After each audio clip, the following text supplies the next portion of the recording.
आप सुन रहे हैं जगत गुरु तत्वदर्शी संत रामपाल जी महाराज द्वारा लिखित पुस्तक ज्ञान गंगा का पेज नंबर 82।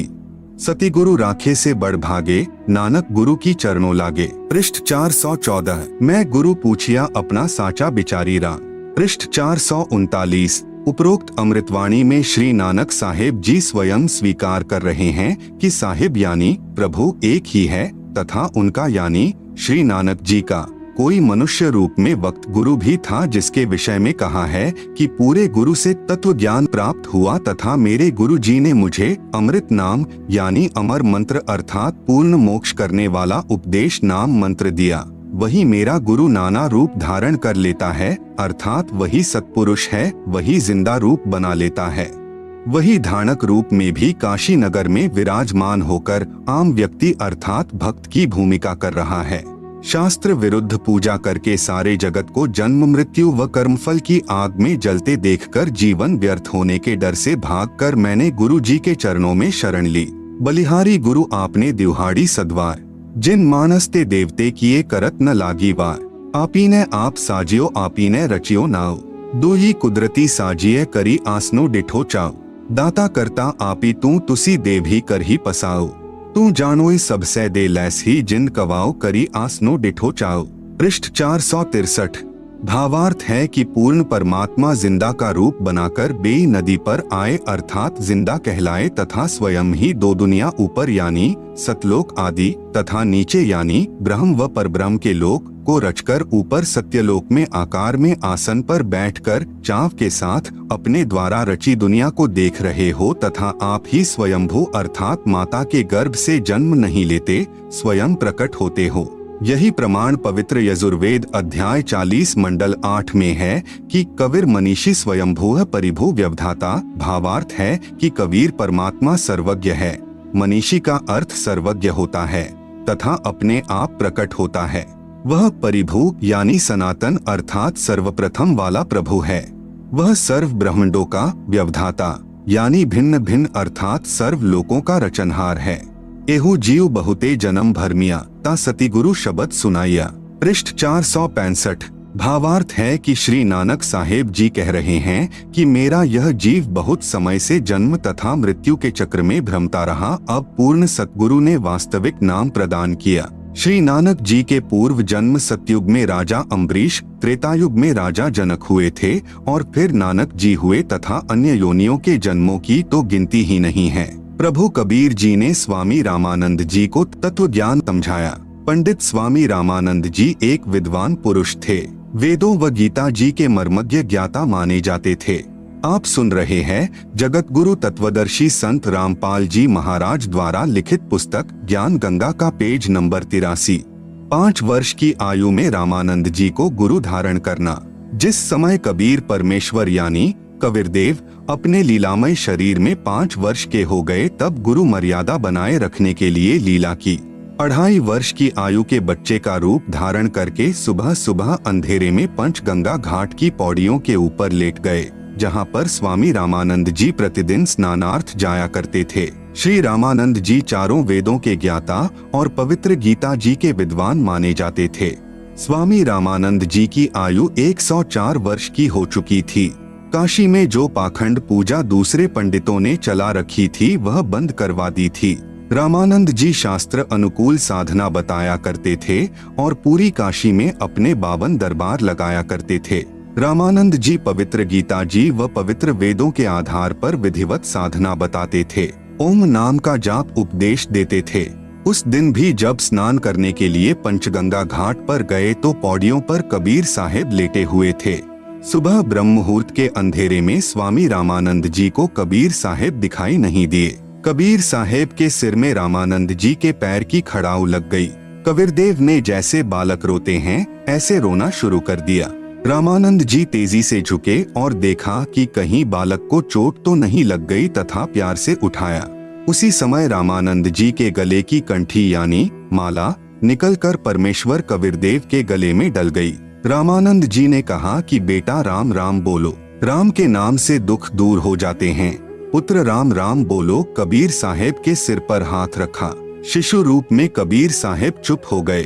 फिर रामानंद जी स्नान करने लग गए और सोचा कि बच्चे को आश्रम में ले चलूंगा, जिसका होगा उसके पास भिजवा दूंगा। रामानंद जी ने स्नान करके देखा तो बच्चा वहाँ पर नहीं है। कबीर साहब वहाँ से अंतर्ध्यान हुए और अपनी झोपड़ी में आ गए। रामानंद जी ने सोचा कि बच्चा था चला गया होगा, अब उसको कहाँ ढूंढूं? कबीर प्रभु द्वारा स्वामी रामानंद जी के आश्रम में 2 रूप धारण करना। एक दिन स्वामी रामानंद जी का कोई शिष्य कहीं पर सत्संग कर रहा था। कबीर साहब वहाँ पर चले गए। वह ऋषि जी श्री विष्णु पुराण की कथा सुना रहा था। वह कह रहा था कि भगवान विष्णु जी सारी सृष्टि के रचनहार हैं, यही पालन करता हैं, यही राम और कृष्ण रूप में अवतार आने वाली परम शक्ति हैं, अजन्मा हैं। श्री विष्णु जी के कोई माता पिता नहीं हैं। कबीरेश्वर ने यह सारी चर्चा सुनी। सत्संग के उपरांत कबीर परमेश्वर ने कहा, ऋषि जी क्या मैं एक प्रश्न पूछ सकता हूँ? ऋषि जी ने कहा कि हाँ बेटा पूछो। वहाँ सैकड़ों की संख्या में भक्तजन उपस्थित थे। कबीरदेव ने कहा कि आप विष्णु पुराण से सत्संग सुना रहे थे कि श्री विष्णु जी परम शक्ति है, इन्हीं से ब्रह्मा और शिव की उत्पत्ति हुई है। ऋषि जी ने कहा कि मैं जो सुनाता हूँ विष्णु पुराण में ऐसा ही लिखा हुआ है। आप सुन रहे हैं जगत गुरु तत्वदर्शी संत रामपाल जी महाराज द्वारा लिखित पुस्तक ज्ञान गंगा का पेज नंबर 84। कबीर साहेब ने कहा कि ऋषि जी मैंने तो आपसे संशय निवारण के लिए प्रार्थना की है, आप क्षुब्ध मत होइए। एक दिन मैंने शिव पुराण सुना था। उसमें वह महापुरुष सुना रहे थे कि भगवान शिव से विष्णु और ब्रह्मा की उत्पत्ति हुई। प्रमाण पवित्र शिव पुराण रुद्र संहिता अध्याय 6 तथा 7 में, गीता प्रेस गोरखपुर से प्रकाशित देवी भागवत के 3 स्कंद में लिखा है कि देवी इन तीनों ब्रह्मा विष्णु शिव की माँ है। ये तीनों नाशवान हैं, अविनाशी नहीं हैं। ऋषि जी निरुत्तर हो गए। क्रोधित होकर बोला, तू कौन है, किसका पुत्र है? कबीर साहेब से पहले ही दूसरे भक्तजन कहने लगे कि यह तो नीरू जुलाहे का पुत्र है। स्वामी रामानंद जी का शिष्य कहने लगा कि तूने गले में कंठी कैसे डाल रखी है? वैष्णव साधु तुलसी की एक मणिये की माला गले में डालते हैं, उससे यह प्रमाणित होता है कि इन्होंने वैष्णव परंपरा से उपदेश ले रखा है। तेरा गुरुदेव कौन है? कबीर साहेब ने कहा कि मेरे गुरुदेव वही हैं जो आपके गुरुदेव हैं। वह ऋषि बहुत क्रोधित हो गया तथा बोला कि रे नादान, तू अछूत जुलाहे का बच्चा और मेरे गुरुदेव को अपना गुरुदेव बताता है। मेरे गुरुदेव का पता है कौन है? श्री श्री 1008 पंडित रामानंद जी आचार्य। तू जुलाहे का बालक, वे तो तेरे जैसे अछूतों के दर्शन भी नहीं करते और तू कह रहा है कि मैंने उनसे नाम लिया है। देख लो भाई भक्तजनों, यह झूठा कपटी है। अभी गुरुदेव के पास जाऊंगा और उनको तेरी सारी कहानी बताऊंगा। तू छोटी जाति का बच्चा हमारे गुरुदेव की बेइज्जती करता है। कविरग्नि बोले कि ठीक है, गुरुदेव जी को बताओ। उस ऋषि ने जाकर श्री रामानंद जी को बताया कि गुरुदेव एक जुलाहे जाति का लड़का है, उसने तो हमारी नाक काट दी। वह कहता है कि स्वामी रामानंद जी मेरे गुरुदेव है। हे भगवान, हमारा तो बाहर निकलना दुभर हो गया। स्वामी रामानंद जी बोले कि कल सुबह उसको बुला कर लाओ, कल देखना तुम्हारे सामने मैं उसको कितना दंड दूंगा। स्वामी रामानंद जी के मन की बात बताना। अगले दिन सुबह सुबह कबीर साहेब को 10 नादान व्यक्तियों ने पकड़कर श्री रामानंद जी के सामने उपस्थित कर दिया। रामानंद जी ने यह दिखाने के लिए कि मैं कभी छोटी जाति वालों के दर्शन भी नहीं करता, यह झूठ बोल रहा था कि इसने मेरे से दीक्षा ली है, आगे पर्दा लगा लिया। रामानंद जी ने पर्दे के पीछे से पूछा कि तू कौन है और तेरी क्या जाति है, तेरा कौन सा पंथ है, अर्थात किस परमात्मा की पूजा करता है। रामानंद अधिकार सुनी, जुल्हा अक जगदीश दास गरीब बिलम्बना ताही नवावत शीश। रामानंद को गुरु कहे तन से नहीं मिलात, दास गरीब दर्शन भय पैरे लगी जुलात। पंथ चलत ठोकर लगी, राम नाम कही दीन, दास गरीब कसर नहीं सीख लई प्रबीन। आड़ा पर्दा लाए करी, रामानंद बूझंत, दास गरीब कुलंग छवि अधर डाक कूदंत। कौन जाति कुल पंथ है, कौन तुम्हारा नाम, दास गरीब अधीन गति, बोलत है बलीजाम। आप सुन रहे हैं जगत गुरु तत्वदर्शी संत रामपाल जी महाराज द्वारा लिखित पुस्तक ज्ञान गंगा का पेज नंबर 85।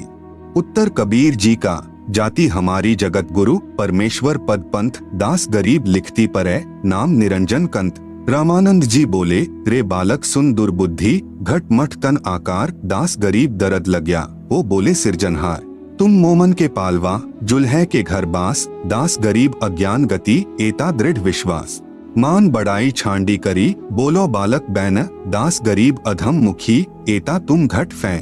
तर्क तलु से बोलते रामानंद सुर ज्ञान दास गरीब कुजाती है आखर नीच निदान। परमेश्वर कबीर जी यानी कबीरदेव ने प्रेम पूर्वक उत्तर दिया। महके बदन खुलास कर सुनी स्वामी प्रवीण दास गरीब मनी मरे मैं आजिज आधी। मैं अविगत गति से परे चारी बेद से दूर दास गरीब दशों दिशा सकल सिंध भरपूर हूँ खालिक हमरा नाम दास गरीब अजाती हूँ तै जू कहिया बली जाम। जाति पाति मेरे नहीं बस्ती नहीं गाम दास गरीब अनिन गति नहीं हमारे नाम। नाद बिंद मेरे नहीं गुदा नहीं गात दास गरीब शब्द सजा नहीं किसी का साथ। सब संगी बिछरू नहीं आदि अंत बहुजाही दास गरीब सकल वंसु बाहर भीतर माही। इस स्वामी सृष्टा में सृष्टि हमारे तीर दास गरीब अधर बसु अविगत सत्य कबीर। पौहमी धरणी आकाश में मैं व्यापक सब ठौर दास गरीब न दूसरा हम समतुल नहीं और हम दासन के दास हैं कर्ता पुरुष करीम दास गरीब अवधूत हम ब्रह्मचारी सीं। सुनी रामानंद राम हम मैं बावन नरसिंह दास गरीब कली कली हम ही से कृष्ण अभंग। हम ही से इंद्र कुबेर हैं ब्रह्मा विष्णु महेश दास गरीब धर्म ध्वजा धरणी रसातल शेष। सुनी स्वामी सती भाखू झूठ न हम रेंच दास गरीब हम रूप बिन और सकल प्रपंच। गोता लाऊं स्वर्ग से फिरी पैठो पाताल गरीब दास ढूंढत फिरूं हीरे माणिक लाल। इस दरिया कंकर बहुत लाल कहीं कहीं ठाब गरीब दास माणिक चुगे हम मुरजीवा माणिक चुगे कंकर पत्थर डारी दास गरीब डोरी अगम उतरो शब्द आधार। यदि मेरी जाति पूछ रहे हो तो मैं जगत गुरु हूँ। वेदों में लिखा है कि जगत गुरु सारी सृष्टि को ज्ञान प्रदान करने वाले कबीर प्रभु हैं। मेरा पंथ क्या है यानी किस परमेश्वर का मैं मार्गदर्शन करता हूँ। इसके उत्तर में कबीर जी ने कहा मेरा परमेश्वर पंथ है। ईश्वर परमेश्वर यानी ब्रह्म परब्रह्म पूर्ण ब्रह्म तथा अक्षर पुरुष परम अक्षर पुरुष। मैं उस सर्वोच्च शक्ति यानी सुप्रीम पावर परमेश्वर का मार्गदर्शन करने आया हूँ जो अनंत कोटि ब्रह्मांड के रचयिता और धारण पोषण करने वाले हैं। वेदों में जिसको कबीरदेव कबीरग्नि आदि नामों से संबोधित किया है। ईश व अक्षर पुरुष तो ब्रह्म को कहा जाता है जो केवल 21 ब्रह्मांड का स्वामी है। पर ब्रह्म व अक्षर पुरुष को ईश्वर कहा जाता है जो 7 शंख ब्रह्मांडों का स्वामी है तथा परम अक्षर पुरुष को पूर्ण ब्रह्म व परमेश्वर कहा जाता है जो असंख्य ब्रह्मांडों का स्वामी है अर्थात कुल का मालिक है। और इसलिए कबीर जी ने स्वामी रामानंद जी से कहा कि मेरा पंथ परमेश्वर की प्राप्ति वाला है। आप सुन रहे हैं जगत गुरु तत्वदर्शी संत रामपाल जी महाराज द्वारा लिखित पुस्तक ज्ञान गंगा का पेज नंबर 86। गीता अध्याय 15 श्लोक नंबर 17 में लिखा है कि वास्तव में अविनाशी परमेश्वर तो कोई और ही है और वही तीनों लोकों में प्रवेश करके सबका धारण पोषण करता है और वही अविनाशी परमात्मा परमेश्वर इस नाम से जाना जाता है। वह परमेश्वर मैं ही हूँ। इस बात को सुनकर स्वामी रामानंद जी बहुत क्षुब्ध हो गए तथा कहा कि रे निकम्मे तू छोटी जाति का और छोटा मुंह बड़ी बात, तू अपने आप भगवान बन बैठा। बुरी गालियां भी दी। कबीर साहेब बोले हे गुरुदेव आप मेरे गुरुजी हैं, आप मुझे गाली दे रहे हो तो भी मुझे आनंद आ रहा है, लेकिन मैं जो आपको कह रहा हूँ मैं ज्यों का त्यों पूर्ण ब्रह्म ही हूँ, इसमें कोई संशय नहीं है। इस बात को सुनकर रामानंद जी ने कहा कि ठहर जा, तेरी तो लंबी कहानी बनेगी, तू ऐसे नहीं मानेगा, मैं पहले अपनी पूजा कर लेता हूँ। रामानंद जी ने कहा कि इसको बैठाओ, मैं पहले अपनी कुछ क्रिया रहती है वह कर लेता हूँ, बाद में इससे निपटूंगा। स्वामी रामानंद जी क्या क्रिया करते थे? भगवान विष्णु जी की एक काल्पनिक मूर्ति बनाते थे। सामने मूर्ति दिखाई देने लग जाती थी। जैसे कर्मकांड करते हैं, भगवान की मूर्ति के पहले वाले सारे कपड़े उतारकर उनको जल से स्नान करवाकर फिर स्वच्छ कपड़े भगवान ठाकुर को पहनाकर गले में माला डालकर तिलक लगाकर मुकुट रख देते हैं। रामानंद जी कल्पना कर रहे थे। कल्पना करके भगवान की काल्पनिक मूर्ति बनाई। श्रद्धा से जैसे नंगे पैरों जाकर आप ही गंगा जल लाए हों, ऐसी अपनी भावना बनाकर ठाकुर जी की मूर्ति के कपड़े उतारे, फिर स्नान करवाया तथा नए वस्त्र पहना दिए, तिलक लगा दिया, मुकुट रख दिया और माला यानी कंठी डालनी भूल गए। यदि कंठी न डाले तो पूजा अधूरी और मुकुट रख दिया तो पुनः उसे उतारा नहीं जा सकता। यदि उसी दिन मुकुट उतार दे तो पूजा खंडित मानी जाती है। स्वामी रामानंद जी अपने आप को कोस रहे हैं कि इतना जीवन हो गया, मेरा कभी भी ऐसी गलती जिंदगी में नहीं बनी थी। प्रभु आज क्या गलती बन गई मुझ पापी से? यदि मुकुट उतारूं तो पूजा खंडित। उसने सोचा कि चल मुकुट के ऊपर से कंठी यानी माला डाल कर देखता हूँ। कल्पना से कर रहे हैं, कोई सामने मूर्ति नहीं है और पर्दा लगा है। कबीर साहेब दूसरी तरफ बैठे हैं। मुकुट में माला फंस गई, आगे नहीं जा रही थी। तब रामानंद जी ने सोचा, अब क्या करूं? हे भगवान, आज तो मेरा सारा दिन ही व्यर्थ गया। आज की मेरी भक्ति कमाई व्यर्थ गई, क्योंकि जिसको परमात्मा की कसक होती है उसका एक नित्य नियम भी रह जाए तो उसको दर्द बहुत होता है। जैसे इंसान की जेब कट जाए और फिर बहुत पश्चाताप करता है, ऐसे ही प्रभु के सच्चे भक्तों को इतनी लगन होती है। इतने में कबीर साहेब ने कहा कि स्वामी जी माला की घुंडी खोलो और गले में डाल दो, फिर गांठ लगा दो, मुकुट उतारना नहीं पड़ेगा। अब रामानंद जी काहे के मुकुट उतारे था, काहे की गांठ खोले था। कुटिया के सामने लगा पर्दा भी स्वामी रामानंद जी ने अपने हाथ से फेंक दिया और सारे ब्राह्मण समाज के सामने उस कबीर परमेश्वर को सीने से लगा लिया। रामानंद जी ने कहा कि हे भगवान, आपका तो इतना कोमल शरीर है जैसे रुई हो और मेरा तो पत्थर जैसा शरीर है। एक तरफ तो प्रभु खड़े हैं और एक तरफ जाति व धर्म की दीवार है। प्रभु चाहने वाली पुण्यात्माएं धर्म की बनावटी दीवार को तोड़ना श्रेयकर समझते हैं। आप सुन रहे हैं जगत गुरु तत्वदर्शी संत रामपाल जी महाराज द्वारा लिखित पुस्तक ज्ञान गंगा का पेज नंबर 87। वैसा ही स्वामी रामानंद जी ने किया। सामने पूर्ण परमात्मा को पाकर न जाति देखी, न धर्म देखा, न छुआछात, केवल आत्म कल्याण देखा। इसे ब्राह्मण कहते हैं। बोलत रामानंद जी, हम घर बड़ा सुकाल, गरीब दास पूजा करें, मुकुट फही जदी मार। सेवा करौन संभाल करी, सुनी स्वामी सुरज्ञान, गरीब दास शिर मुकुट धरी, माला अटकी जान। स्वामी घुंडी खोली करी, फिरी माला गलडार, गरीब दास इस भजन को जानत है करतार। ड्योढ़ी पर्दा दूरी करी, लिया कंठ लगाए, गरीब दास गुजरी बहुत, बदने बदन मिलाए। स्वामी रामानंद जी ने कहा, हे कबीर प्रभु, आपने झूठ क्यों बोला?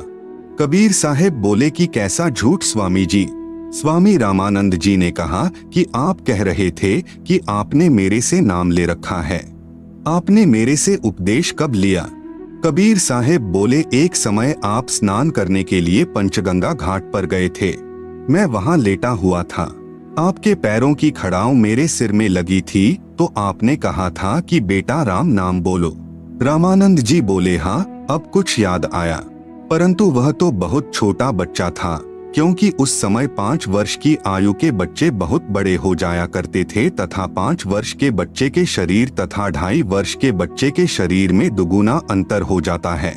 कबीर साहेब कहने लगे कि स्वामी जी देखो, मैं ऐसा था। स्वामी रामानंद जी के सामने भी खड़े हैं और एक 2.5 वर्षीय बच्चे का दूसरा रूप बनाकर किसी सेवक की वहां पर खटिया बिछी थी उसके ऊपर विराजमान हो गए। अब रामानंद जी ने 6 बार तो उधर देखा और 6 बार उधर देखा, फिर आंखें मलमल कर देखा कि कहीं तेरी आंखें धोखा तो नहीं खा रही हैं। इस प्रकार देख ही रहे थे कि इतने में कबीर साहेब का छोटे वाला रूप उठा और कबीर साहेब के बड़े 5 वर्ष वाले स्वरूप में समा गया। 5 वर्ष वाले स्वरूप में कबीर साहेब रह गए। मन की पूजा तुम लखी, मुकुट माल पर बेश, गरीब दास गति को लखै, कौन वरण क्या भेष। यह तो तुम शिक्षा दई, मानी लई मन मोर, गरीब दास कोमल पुरुष, हमरा बदन कठोर। तब रामानंद जी बोले कि मेरा संशय मिट गया। हे परमेश्वर, आपको कैसे पहचान सकते हैं? आप किस जाति में तथा वेशभूषा में खड़े हो? हम नादान प्राणी आपके साथ वाद विवाद करके दोषी हो गए, क्षमा करना पूर्ण परमेश्वर कबीरदेव, मैं आपका अनजान बच्चा हूँ। स्वामी रामानंद जी को सत्यलोक दर्शन। सुनी बच्चा मैं स्वर्ग की कैसे छाड़ो रीति, गरीबदास गुदरी लगी जन्म जात है बीत। चारी मुक्ति बैकुंठ में जिनकी मोरे चाह, गरीबदास घर अगम की कैसे पाऊं था। हेम रूप जहाँ धरणी है, रतन जड़े बौ शोभ, गरीबदास बैकुंठ को तन मन हमरा लोभ। शंख चक्र गदा पदम है, मोहन मदन मुरारी, गरीबदास मुरली बजय सुरगलोक दरबारी। दूधों की नदियां बगै सेत वृक्ष सुभान, गरीबदास मंडल मुक्ति सुरगापुर अस्थान। रतन जड़ाऊ मनुष्य हैं, गण गंधर्व सब देव, गरीबदास उस धाम की कैसे छाड़ू से।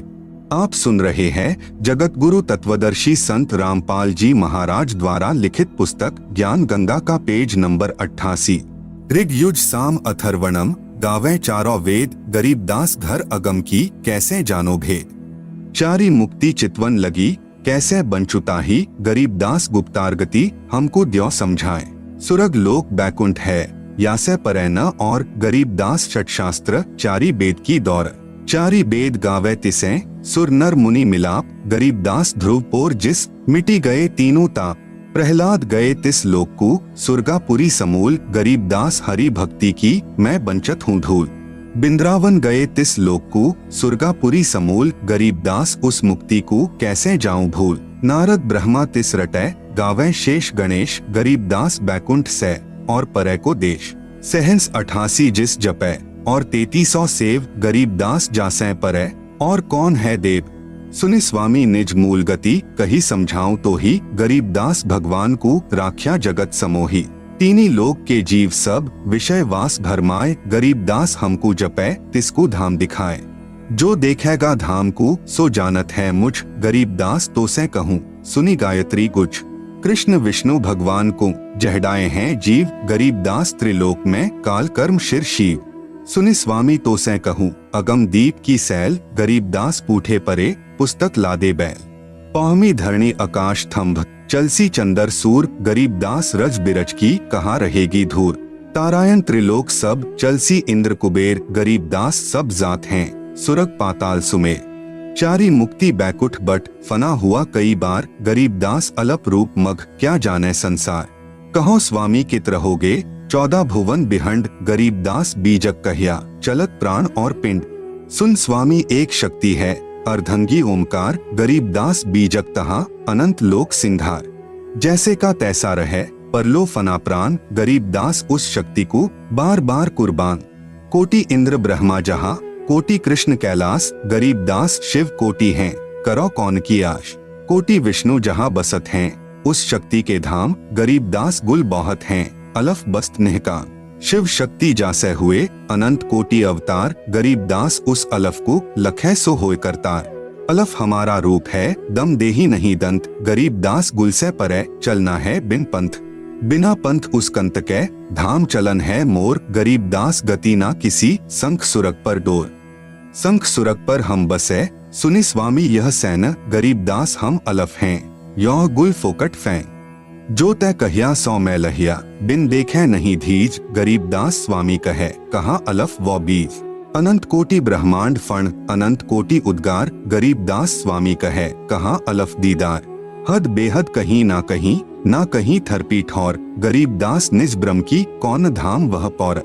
चल स्वामी सर पर चले गंग तीर सुन ज्ञान, गरीबदास बैकुंठ बट कोटि कोटि घट ध्यान। तहाँ कोटि वैकुंठ हैं नक सरवर संगीत, गरीबदास स्वामी सुने जात अनंत जुग बीत।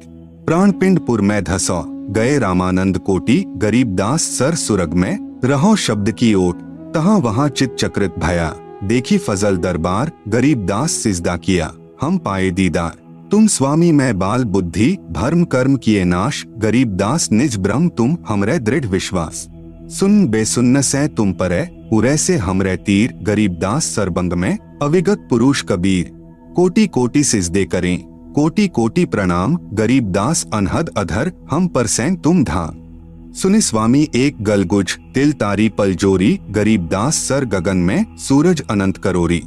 आप सुन रहे हैं जगत गुरु तत्वदर्शी संत रामपाल जी महाराज द्वारा लिखित पुस्तक ज्ञान गंगा का पेज नंबर 89।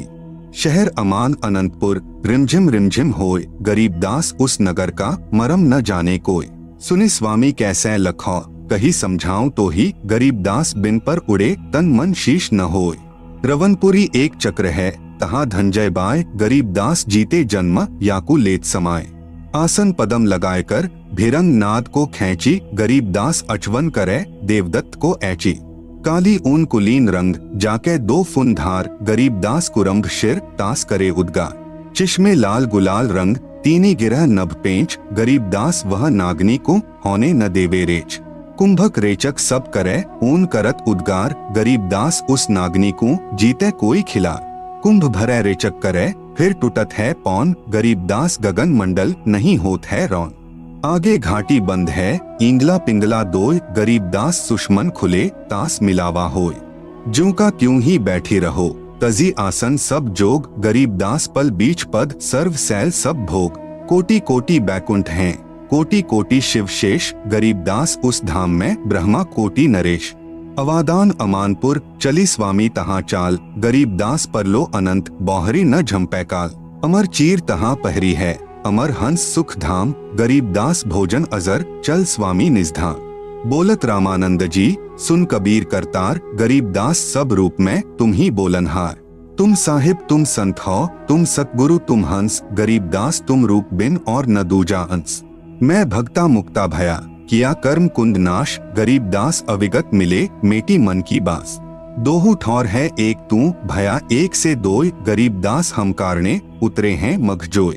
गोष्ठी रामानंद से काशी नगर मंझार, गरीबदास जिंद पीर के हम पाए दीदार। बोले रामानंद जी सुनो कबीर सुभान, गरीबदास मुक्ता भये उधरे पिंड अरुप्राण। कबीर साहेब यानी कबीरदेव ने स्वामी रामानंद जी से पूछा कि स्वामी जी आप क्या पूजा करते हो। स्वामी रामानंद जी ने कहा कि मैं वेदों व गीता जी के अनुसार साधना करता हूँ। कबीर साहेब ने पूछा कि वेदों व गीता के आधार से साधना करके किस लोक में जाओगे। स्वामी रामानंद जी ने कहा स्वर्ग में जाऊंगा। कबीर परमेश्वर ने पूछा स्वर्ग में क्या करोगे दाता। रामानंद जी ने कहा कि वहाँ पर बहुत प्यारे भगवान विष्णु जी हैं, उनके दर्शन किया करूंगा और वहाँ पर दूधों की नदी है, वहाँ कोई चिंता नहीं है, कोई फिक्र नहीं है, मैं वहाँ आनंद से रहूंगा। कबीर परमेश्वर ने पूछा कि स्वामी जी कितने दिन रहोगे स्वर्ग में। विद्वान पुरुष थे, उनको ज्ञान था, 2 ही मिनट में समझ गए। स्वामी जी बोले मेरी जितनी भक्ति की कमाई होगी तब तक रहूंगा। कबीर साहेब ने पूछा कि फिर कहाँ जाओगे। रामानंद जी ने कहा न जाने कर्माधार पर कहाँ तथा किस योनि में जन्म होगा। कबीर साहेब ने कहा कि यह साधना तो स्वामी जी आपने असंख्यों बार की है, इससे जीव मुक्त नहीं हो सकता। आप श्री विष्णु जी की साधना करके स्वर्ग लोक में जाना चाहते हो। जो साधक ब्रह्म साधना करके ब्रह्मलोक में जाते हैं वे भी जन्म मृत्यु के चक्र में ही रहते हैं, क्योंकि एक दिन महास्वर्ग जो ब्रह्मलोक में बना है वह भी नष्ट हो जाएगा। गीता जी के 8वें अध्याय का 16वां श्लोक बताता है। स्वामी रामानंद जी तो विद्वान पुरुष थे, उनको तो श्लोक उंगलियों पर याद थे। आप सुन रहे हैं जगत गुरु तत्वदर्शी संत रामपाल जी महाराज द्वारा लिखित पुस्तक ज्ञान गंगा का पेज नंबर 90। स्वामी रामानंद जी ने कहा आप ठीक कहते हो, ऐसा ही लिखा है। कबीर साहेब ने कहा बताओ जी फिर कहाँ रहोगे। न आपके श्री कृष्ण मुरारी ही रहेंगे, ये ब्रह्मा लोक विष्णु लोक आदि के सर्व प्राणी तथा श्री विष्णु जी आदि तीनों देवता भी नष्ट होंगे, फिर आप कहाँ रहोगे गुरुदेव। फिर रामानंद जी विचार करने पर विवश हो गए। परमेश्वर कबीर साहेब जी ने पूछा स्वामी जी गीता जी का ज्ञान किसने बोला। स्वामी रामानंद जी ने उत्तर दिया कि श्री कृष्ण जी ने। परमेश्वर कबीर साहेब जी ने कहा स्वामी जी संक्षिप्त महाभारत द्वितीय खंड पृष्ठ 1531 पुराने वाला तथा 667 नए वाला में लिखा है कि श्री कृष्ण जी तो कह रहे हैं कि अर्जुन मुझे अब वह गीता वाला ज्ञान याद नहीं है, मैं दोबारा वही ज्ञान नहीं सुना सकता। परमेश्वर कबीर साहेब जी ने सर्व प्रमाण बताएं। गीता अध्याय 8 श्लोक 13 में गीता ज्ञान दाता यानी ब्रह्म कह रहा है कि ओम इति एकाक्षरम ब्रह्म व्याहरण माम अनुस्मरण यह प्रयाति त्यजन देहम सहयाति परमाम गतिम। इसका शब्दार्थ है कि गीता बोलने वाला ब्रह्म अर्थात काल कह रहा है कि माम ब्रह्म यानी मुझ ब्रह्म का तो इति यानी यह ओम एकाक्षरम यानी ओम एक अक्षर है, व्याहरण यानी उच्चारण करके, अनुस्मरण यानी स्मरण करने का, यह यानी जो साधक, त्यजन देहम यानी शरीर त्यागने तक अर्थात अंतिम श्वास तक, प्रयाति यानी स्मरण साधना करता है, सह यानी वह साधक ही मेरे वाली, परमाम गतिम यानी परम गति को, याति यानी प्राप्त होता है। भावार्थ है कि श्री कृष्ण जी के शरीर में प्रेतवत प्रवेश करके ब्रह्म अर्थात हजार भुजा वाला ज्योति निरंजन काल कह रहा है कि मुझ ब्रह्म की साधना केवल एक ओम नाम से मृत्यु पर्यंत करने वाले साधक को मुझसे मिलने वाला लाभ प्राप्त होता है, अन्य कोई मंत्र मेरी भक्ति का नहीं है। गीता अध्याय 8 श्लोक 5, 7 तथा 13 में गीता ज्ञान दाता ने अपने विषय में साधना करने को बताया है कि जो मेरी साधना ओम नाम का स्मरण अंतिम श्वास तक करता है वह मुझे ही प्राप्त होगा। इसलिए तू युद्ध भी कर तथा मेरा ओम नाम का स्मरण भी कर, क्योंकि युद्ध हल्ला यानी ऊंचे स्वर से शोर करके किया जाता है। इसलिए कहा है कि ओम नाम का उच्चारण यानी ऊंचे स्वर में शोर करता हुआ स्मरण भी कर तथा युद्ध भी कर। फिर गीता अध्याय 8 श्लोक 6 में कहा है कि यह विधान है कि जो जिस प्रभु का अंत समय में स्मरण करता हुआ शरीर त्यागता है वह उसी को प्राप्त होता है। गीता ज्ञान दाता प्रभु गीता अध्याय 8 श्लोक 8 से 10 तक तीनों श्लोकों में ब्रह्म से अन्य पूर्ण परमात्मा यानी परम दिव्य पुरुष परमेश्वर अर्थात पूर्ण ब्रह्म के विषय में कह रहा है कि यदि कोई उसकी साधना करता हुआ शरीर त्यागता है तो उसी पूर्ण परमात्मा यानी परमेश्वर को ही प्राप्त करता है। उसी से पूर्ण मोक्ष तथा सत्यलोक प्राप्ति तथा परम शांति प्राप्त होती है। इसलिए उस परमेश्वर की शरण में जा। आप सुन रहे हैं जगत गुरु तत्वदर्शी संत रामपाल जी महाराज द्वारा लिखित पुस्तक ज्ञान गंगा का पेज नंबर 91। गीता अध्याय 18 श्लोक 62 से 66 तथा अध्याय 15 श्लोक 4 मैं यानी गीता ज्ञान दाता ब्रह्म भी इसी की शरण हूँ। रामानंद जी ने सर्व प्रमाणों को आंखों देखकर दांतों तले अंगुली दबाई तथा सत्य को स्वीकार किया। कहा कि बच्चा बात तो शास्त्रों की तू सही बता रहा है जो सत्य है, हमारे को किसी ने ऐसा ज्ञान ही नहीं दिया, हम क्या करें। कबीर साहेब ने बताया कि पवित्र गीता जी में ही लिखा है। 8वें अध्याय का 8, 9 और 10 श्लोक तथा अध्याय नंबर 18 का श्लोक नंबर 62 पढ़कर देखो। पवित्र गीता जी व पवित्र वेदों को बोलने वाला ब्रह्म यानी काल कह रहा है कि उस परमात्मा की शरण में जा अर्जुन, तेरा फिर मरण नहीं होगा।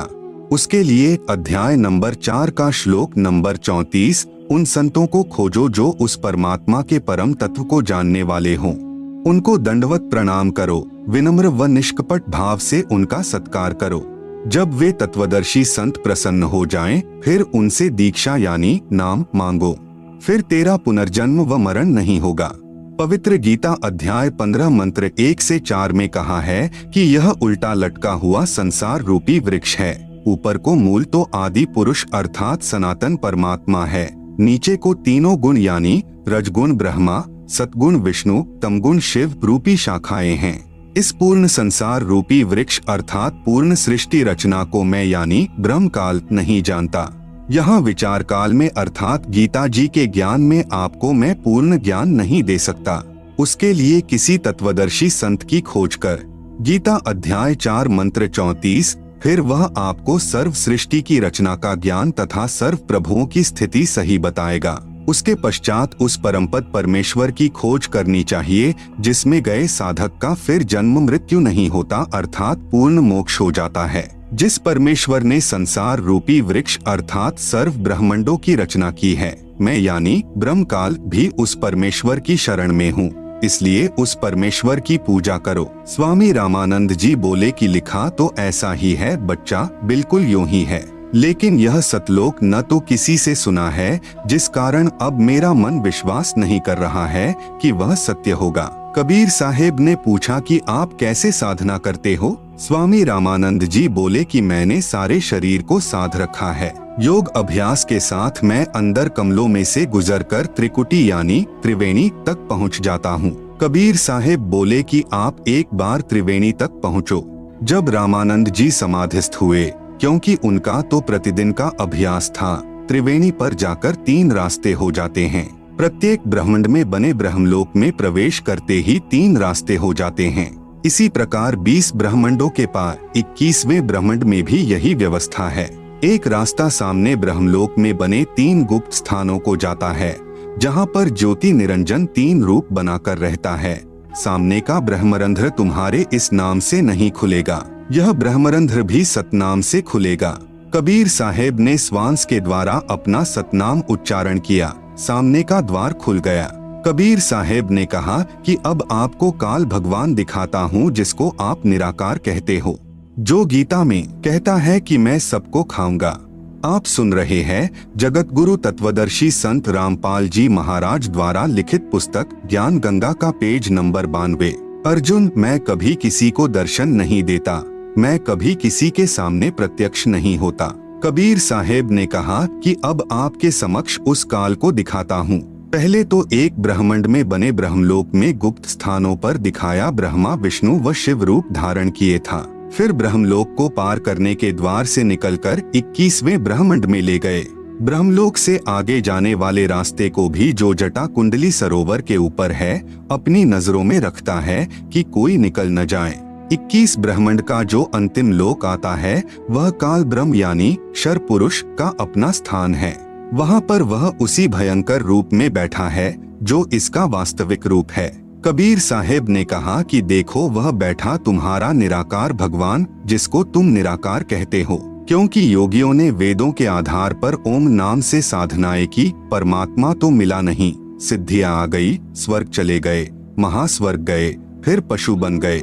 इसलिए प्रभु को सभी ने निराकार मान रखा है कि वह दिखाई नहीं देता, और वेदों में लिखा है कि भगवान आकार में है। जब काल के पास पहुँचे तो साहेब ने अपना सारनाम के साथ सतनाम उच्चारण किया। उसी समय काल का सिर नीचे झुक गया। काल के सिर के ऊपर वह द्वार है जहाँ से सतलोक जाया जाता है तथा परब्रह्म के लोक में प्रवेश होते हैं। उसके बाद एक भंवर गुफा शुरू होती है। एक भंवर गुफा काल के लोक में भी है। काल के सिर पर पैर रखकर कबीर जी के हंस यानी निर्विकारी साधक ऊपर जाते हैं। यह काल उसकी पौड़ी का काम करता है। परब्रह्म के लोक को पार करके कबीर साहेब श्री रामानंद जी की आत्मा को सतलोक ले गए। वहाँ पर भी एक भंवर गुफा है। सतलोक में जाकर श्री रामानंद जी ने देखा कि कबीर साहिब यानी कबीरदेव अपने वास्तविक रूप में बैठे हैं। वहाँ पर कबीर साहेब का इतना तेज है कि एक रूमकूप में जैसे करोड़ों सूर्य और करोड़ों चंद्रमा की जो मिलीजुली रोशनी परंतु गर्मी न हो से भी अधिक है। कबीर साहेब वहाँ जाकर अपने ही दूसरे स्वरूप के ऊपर चवर करने लगे।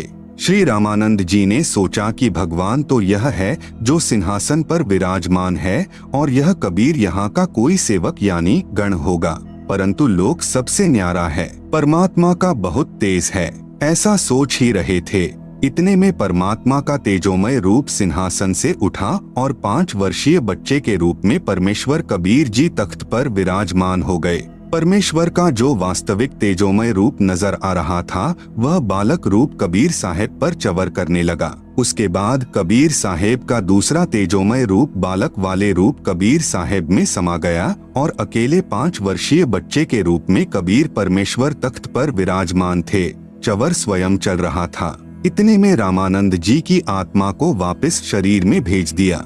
उनकी समाधि टूटी। सामने देखा कबीर साहेब 5 वर्ष के बच्चे के शरीर में बैठे हैं। तब स्वामी रामानंद जी ने कहा कि तहाँ वहाँ चित चक्रित भया, देखी फजल दरबार, गरीबदास सिजदा किया, हम पाए दीदार। आप सुन रहे हैं जगत गुरु तत्वदर्शी संत रामपाल जी महाराज द्वारा लिखित पुस्तक ज्ञान गंगा का पेज नंबर 93। तुम स्वामी मैं बाल बुद्धि भर्म कर्म किए नाश, गरीबदास निज ब्रह्म तुम हमरे दृढ़ विश्वास। सुन बेसुन्न से तुम परै उरै से हमरे तीर, गरीबदास सरबंग में अविगत पुरुष कबीर। कोटि कोटि सिजदे करें, कोटि कोटि प्रणाम, गरीबदास अनहद अधर हम पर सैं तुम धाम। बोलत रामानंद जी सुन कबीर करतार, गरीबदास सब रूप में तुम ही बोलनहार। तुम साहिब तुम संत हो, तुम सतगुरु तुम हंस, गरीबदास तुम रूप बिन और न दूजा अंश। मैं भक्ता मुक्ता भया, किया कर्म कुंद नाश गरीबदास अविगत मिले मेटी मन की बास। दोहु ठौर है एक तू भया एक से दोय गरीबदास हम कारण उतरे हैं मखजोय। बोलत रामानंद जी सुन कबीर करतार गरीबदास सब रूप में तू ही बोलनहार। रामानंद जी ने कहा कि हे परमेश्वर, हे कबीर परमात्मा, हे कबीर करतार यानी सर्व सृष्टि रचनहार, आप ही सर्वव्यापक पूर्ण परमेश्वर हो। दहु ठोर है एक तू भया एक से दो गरीबदास हम कारणे आए हो मगजो।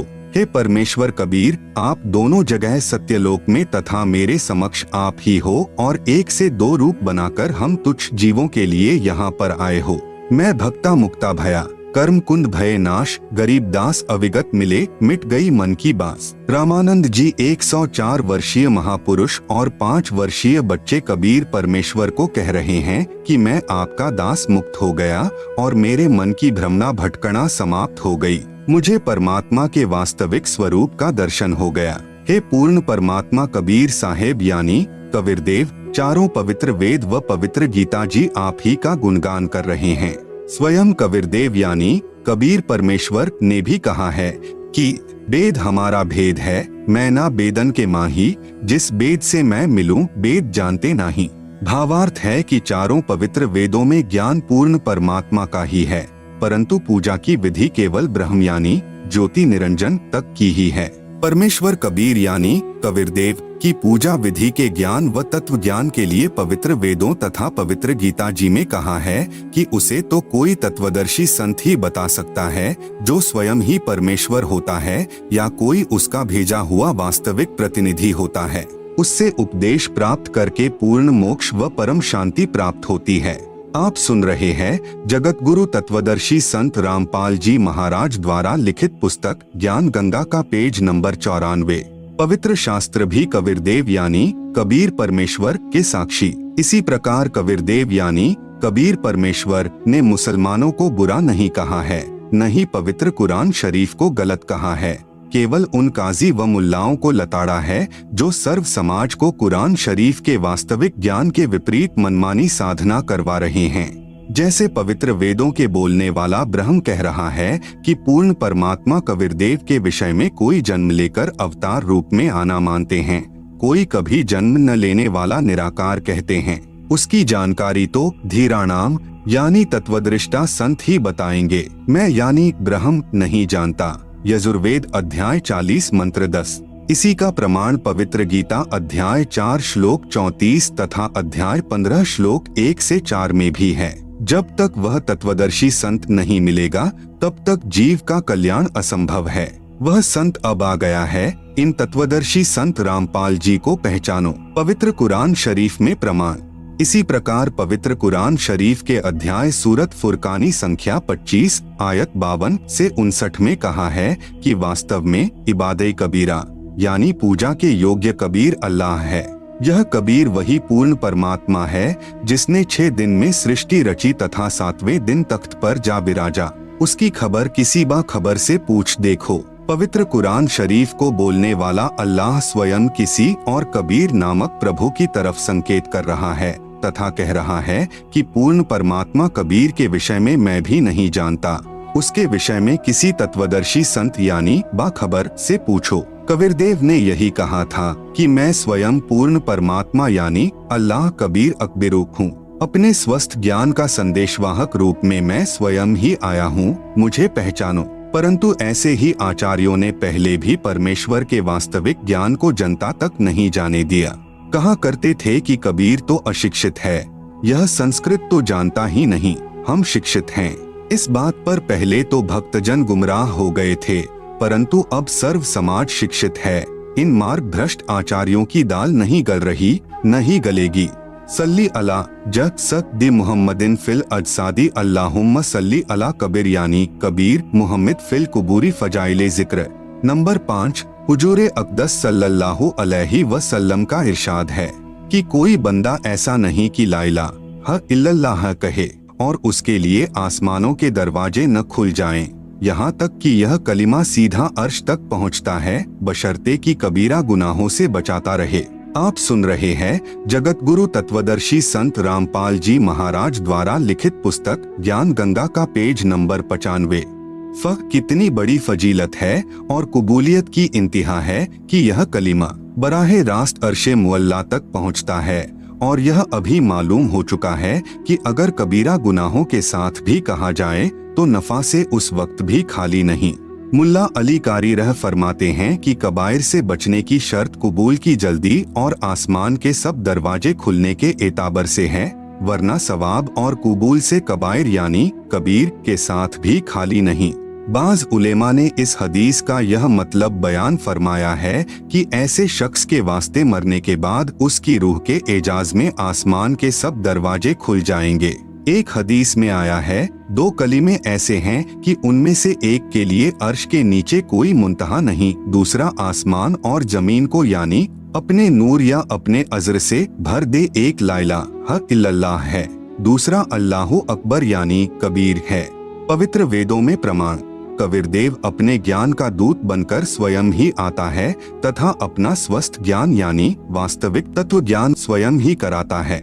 स्वयं कबीरदेव यानी कबीर परमेश्वर जी ने अपनी अमृतवाणी में कहा है, शब्द अविगत से चलाए कोई मेरा भेद मर्म नहीं पाया, न मेरा जन्म न गर्भ बसेरा, बालक हो दिखलाया, काशी नगर जल कमल पर डेरा, वहाँ जुलाहे ने पाया। मात पिता मेरे कुछ नाही, ना मेरे घर दासी यानी पत्नी, जुल्हा का सुत आन कहाया, जगत करे मेरी हासी। 5 तत्व का धड़ नहीं मेरा, जानो ज्ञान अपारा, सत्य स्वरूपी यानी वास्तविक, नाम साहेब यानी पूर्ण प्रभु का सोई नाम हमारा। अधर द्वीप यानी ऊपर सत्यलोक में, गगन गुफा में तहा निज वस्तु सारा, ज्योत स्वरूपी अलख निरंजन यानी ब्रह्म भी धरता ध्यान हमारा। हाड़ चाम लहुना मेरे कोई जाने सत्य नाम उपासी, तारन तरन अभय पद दाता, मैं हूँ कबीर अविनाशी। उपरोक्त शब्द में कबीर परमेश्वर कह रहे हैं कि न तो मेरी कोई पत्नी है, नहीं मेरा 5 तत्व यानी हाड़ चाम लहू अर्थात नाड़ियों के जोड़ जुगाड़ वाली काया का शरीर है। मैं स्वयंभू हूँ तथा काशी के लहरतारा नामक तालाब के जल में कमल के फूल पर स्वयं प्रकट होकर बालक रूप बनाया था। आप सुन रहे हैं जगत गुरु तत्वदर्शी संत रामपाल जी महाराज द्वारा लिखित पुस्तक ज्ञान गंगा का पेज नंबर 96। वहाँ से मुझे नीरू नामक जुलाहा उठाकर ले गया था, जो वास्तविक नाम परमेश्वर का अर्थात मेरा है। वेदों में कबीरदेव, गुरु ग्रंथ साहिब में हक्का कबीर तथा कुरान शरीफ में अल्लाह कबीरन वही नाम मेरा है। मैं ऊपर रिद्धाम में रहता हूँ तथा आपका भगवान ज्योति निरंजन यानी ब्रह्म भी मेरी पूजा करता है। इसी का प्रमाण सत्यार्थ प्रकाश 7वें समुल्लास पृष्ठ 152 से 153 दीनानगर पंजाब से प्रकाशित में भी है। स्वामी दयानंद जी ने यजुर्वेद अध्याय 13 मंत्र 4 तथा ऋग्वेद मंडल 10 सूक्त 49 मंत्र 1 का अनुवाद किया है, जिसमें वेदों को बोलने वाला ब्रह्म कह रहा है 5 बराबर ऋग्वेद मंडल 10 सूक्त 49 मंत्र 1 तथा 6 बराबर यजुर्वेद अध्याय 13 मंत्र 4 में हे मनुष्यों, जो सृष्टि के पूर्व सर्व की उत्पत्ति करता तथा सर्व का स्वामी था, है, आगे भी रहेगा, वही सर्व सृष्टि को बनाकर धारण कर रहा है। उस सुख स्वरूप परमात्मा की भक्ति जैसे हम यानी ब्रह्म तथा अन्य देव भी उसी की साधना करते हैं, वैसे ही तुम लोग भी करो। प्रमाण नंबर 1 पवित्र यजुर्वेद अध्याय 29 मंत्र 25 समिद्धोऽद्य मनुष्यो दुरोणे देवो देवान्य जसी जातवेदः आच वह मित्रमहश्चिकित्वान् त्वं दूतः कविर्सि प्रचेताः। समिद्ध अद्य मनुष्य दुरोणे देवः देवान यज असि जात वेदः आ च वह मित्रमः चिकित्वान त्वं दूतः कविर असि प्रचेता है। अनुवाद अध यानी आज अर्थात वर्तमान में, दुरोणे यानी शरीर रूप महल में दुराचार पूर्वक, मनुष्य यानी झूठी पूजा में लीन मननशील व्यक्तियों को, समिद्ध यानी लगाई हुई आग अर्थात शास्त्र विधि रहित वर्तमान पूजा जो हानिकारक होती है, अग्नि जलाकर भस्म कर देती है, ऐसे साधक का जीवन शास्त्र विरुद्ध साधना नष्ट कर देती है।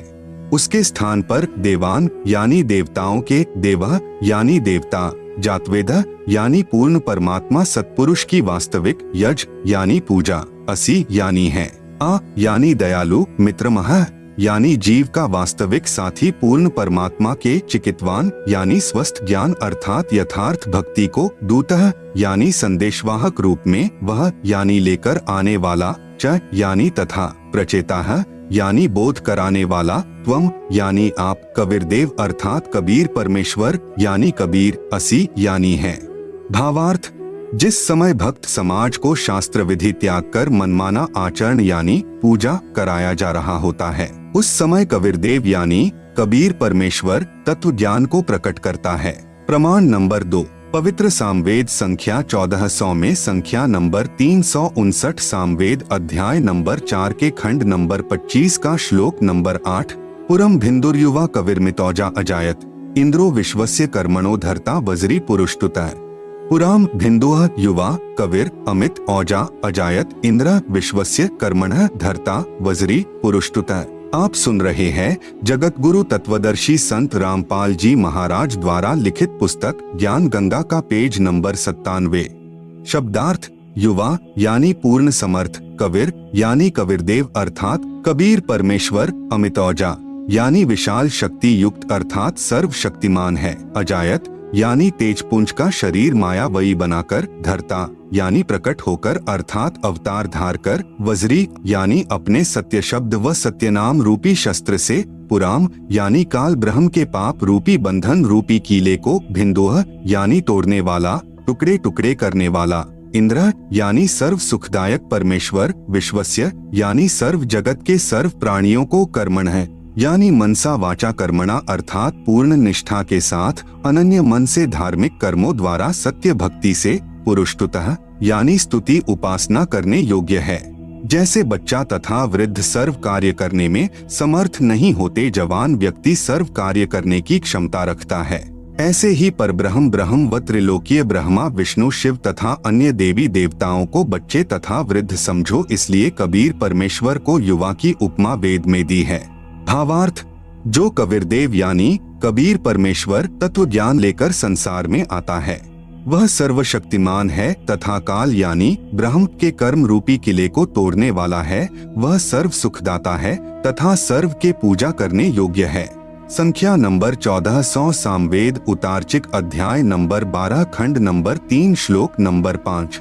भद्रा वस्त्रा समन्यावसानो महान कविर्निवचनानि शंसन, अवच्यस्व चंबोह पूयमानो विचक्षणो जागृविर्देवीत। भद्रा वस्त्रा समन्या वसनः महान कविर्निवचनानि शंसन, आवच्यस्व चंबोह पूयमानः विचक्षणः जागृव्यः देववीत। अनुवाद, विचक्षण यानी चतुर व्यक्तियों ने, आवच्यस्व यानी अपने वचनों द्वारा पूर्ण ब्रह्म की पूजा को न बताकर आन उपासना का मार्गदर्शन करके अमृत के स्थान पर, पूयमानः यानी आन उपासना जैसे भूत प्रेत पूजा, पितर पूजा, तीनों गुणों यानी रजगुण ब्रह्मा, सतगुण विष्णु, तमगुण शिव शंकर तथा ब्रह्म काल तक की पूजा रूपी मवाद को, चंबोह यानी आदर के साथ आचमन करा रहे गलत ज्ञान को, भद्रा यानी परम सुखदायक महान कबीर यानी पूर्ण परमात्मा कबीर, वस्त्रा यानी सशरीर साधारण वेशभूषा में अर्थात वस्त्र का अर्थ है वेशभूषा, संत भाषा में इसे चोला भी कहते हैं। चोला का अर्थ है शरीर। यदि किसी संत का देहांत हो जाता है तो कहते हैं कि चोला छोड़ गए समन्या, यानी अपने सत्यलोक वाले शरीर के सदृश अन्य शरीर तेज पुंज का धार कर, वसानह यानी आम व्यक्ति की तरह जीवन जी कर कुछ दिन संसार में रहकर, निवचनानी यानी अपनी शब्दावली आदि के माध्यम से सत्य ज्ञान, शंसन यानी वर्णन करके, देव यानी पूर्ण परमात्मा के, वीतो यानी छिपे हुए सरगुण निर्गुण ज्ञान को, जागृव्यः यानी जागृत करते हैं। भावार्थ, शास्त्र विधि विरुद्ध साधना रूपी मवाद अर्थात घातक साधना पर आधारित भक्त समाज को कबीरदेव यानी कबीर परमेश्वर तत्व ज्ञान समझाने के लिए यहाँ संसार में प्रकट होता है। उस समय अपने तेजोमय शरीर पर अन्य शरीर रूपी वस्त्र यानी हल्के तेज का पहन कर आता है, क्योंकि परमेश्वर के वास्तविक तेजोमय शरीर को चर्म दृष्टि से नहीं देखा जा सकता। कुछ दिन आम व्यक्ति जैसा जीवन जीकर लीला करता है तथा परमेश्वर को यानी अपने को पाने वाले ज्ञान को उजागर करता है। आप सुन रहे हैं जगत गुरु तत्वदर्शी संत रामपाल जी महाराज द्वारा लिखित पुस्तक ज्ञान गंगा का पेज नंबर 98। ऋग्वेद मंडल 9 सूक्त 96 मंत्र 17। शिशुम जज्ञानम हर्यतम मृजंती शुंभंती वहनी मरुतो गणे कविर्गिभ्यः काव्येना कवियः संत सोमः पवित्रमत्येति रेभन। शिशुम जज्ञानम हर्यतम मृजंती शुंभंती वहिन मरुतः गणेन कविर्गीर भी काव्येना कविर संत सोमः पवित्रम अत्येति रेभन। अनुवाद। पूर्ण परमात्मा हर्य शिशुम यानी विलक्षण मनुष्य के बच्चे के रूप में जज्ञानम यानी जानबूझकर प्रकट होता है तथा अपने तत्व ज्ञान को तम यानी उस समय मृजंती यानी निर्मलता के साथ, शुंभंती यानी उच्चारण करता है, वहनीय यानी प्रभु प्राप्ति की लगी विरह अग्नि वाले, मरुतः यानी भक्त, गणेन यानी समूह के लिए, काव्येना यानी कविताओं द्वारा कवित्व से, पवित्रम अत्येति यानी अत्यधिक वाणी निर्मलता के साथ, कबीर गीर भी यानी कबीर वाणी अर्थात कबीर वाणी द्वारा, रेभन यानी ऊंचे स्वर से संबोधन करके बोलता है, कबीर संत सोमः यानी वह अमर पुरुष अर्थात सत्पुरुष ही संत अर्थात ऋषि रूप में स्वयं कबीरदेव ही होता है। परंतु उस परमात्मा को न पहचानकर कवि कहने लग जाते हैं, परंतु वह पूर्ण परमात्मा ही होता है। उसका वास्तविक नाम कबीरदेव है। भावार्थ। ऋग्वेद मंडल नंबर 9 सूक्त नंबर 96 मंत्र 16 में कहा है कि आओ पूर्ण परमात्मा के वास्तविक नाम को जाने। इस मंत्र 17 में उस परमात्मा का नाम व परिपूर्ण परिचय दिया है। वेद बोलने वाला ब्रह्म कह रहा है कि पूर्ण परमात्मा विलक्षण मनुष्य के बच्चे के रूप में प्रकट होकर कबीरदेव अपने वास्तविक ज्ञान को अपनी कबीर वाणी के द्वारा निर्मल ज्ञान अपने हंसात्माओं अर्थात पुण्यात्मा अनुयायियों को कविताओं लोकोक्तियों के द्वारा संबोधन करके अर्थात उच्चारण करके वर्णन करता है। इस तत्व ज्ञान के अभाव से उस समय प्रकट परमात्मा को न पहचान कर केवल ऋषि व संत या कवि मान लेते हैं। वह परमात्मा स्वयं भी कहता है कि मैं पूर्ण ब्रह्म हूँ, परंतु लोक वेद के आधार से परमात्मा को निराकार माने हुए प्रजाजन नहीं पहचानते। जैसे गरीबदास जी महाराज ने काशी में प्रकट परमात्मा को पहचानकर उनकी महिमा कही तथा उस परमेश्वर द्वारा अपनी महिमा बताई थी, उसका यथावत वर्णन अपनी वाणी में किया। गरीब जाति हमारी जगत गुरु परमेश्वर है पंथ, दास गरीब लिख पड़े नाम निरंजन कंत। गरीब हम ही अलख अल्लाह है, कुतुब गोस और पीर, गरीब दास खालिक धनी हमरा नाम कबीर। गरीब ऐ स्वामी सृष्टा में, सृष्टि हमरे तीर, दास गरीब अधर बसु अविगत सत कबीर। इतना स्पष्ट करने पर भी उसे कवि या संत, भक्त या जुलाहा कहते हैं, परंतु वह पूर्ण परमात्मा ही होता है। उसका वास्तविक नाम कबीरदेव है। वह स्वयं सत्पुरुष कबीर ही ऋषि या संत रूप में होता है, परंतु तत्व ज्ञानहीन ऋषियों व संतों गुरुओं के अज्ञान सिद्धांत के आधार पर आधारित प्रजा उस समय अतिथि रूप में प्रकट परमात्मा को नहीं पहचानते, क्योंकि उन अज्ञानी ऋषियों संतों व गुरुओं में परमात्मा को निराकार बताया होता है।